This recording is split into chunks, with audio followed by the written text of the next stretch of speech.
Good evening. There have been two major developments today in the South China Sea War. The Chinese Navy has obtained an important new weapon, and the U.S. has launched a major attack. We'll begin with the attack. The U.S. Navy fired cruise missiles at a secret landing strip being used by the Chinese military for attacks on U.S. naval forces in the Spratly Islands. Sally Jarvis on the Independence. Take us through it. Jim, the missiles took out not just the airstrip, but also a large number of Chinese aircraft on the ground. Now, there are serious questions tonight about how satellite reconnaissance missed this strip and how the Chinese managed to establish it without anyone's knowledge. Jim, whenever this conflict ends, the guys having to answer the tough questions will be the intelligence people. Sally, good to hear you're safe and those planes won't be a threat anytime soon. One more question. There has been a lot of buzz here about a new U.S. submarine, the Cheyenne. Jim, the Cheyenne has performed with great distinction in this conflict so far. It is state-of-the-art machinery, but it takes extremely rigorous training for a crew to unleash its full potential. And from what I understand, the Cheyenne's crew has just been first-rate. Not all good news from the region, though. Greg Hayes at the Pentagon. What do you have? Jim, the CIA and naval intelligence say new Chinese submarine forces have been spotted heading for the South China Sea.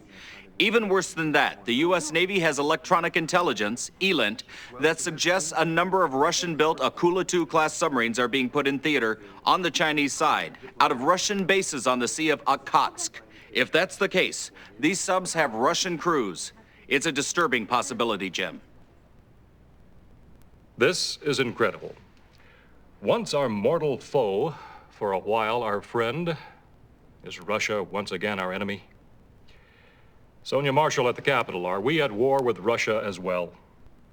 Jim, the administration is treating this very gingerly. The word from Moscow is to deny active participation by the Russians in this war, and until proven otherwise, the president intends to take the Russians at their word, but also intends to be prepared for the worst.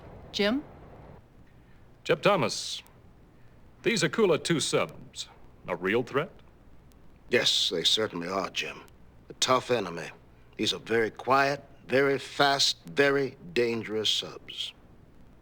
Dr. Adrian Mann, the Russians send these dangerous submarines into bat for our enemy. Why isn't the president doing anything about it? I think the president is getting some good advice. I suspect the U.S. forces will be told to hunt these Akulas and knock out as many as possible, while in public, the president stays quiet about the Russian involvement. Not challenging them in public gives the Russian leadership a way of making a graceful exit.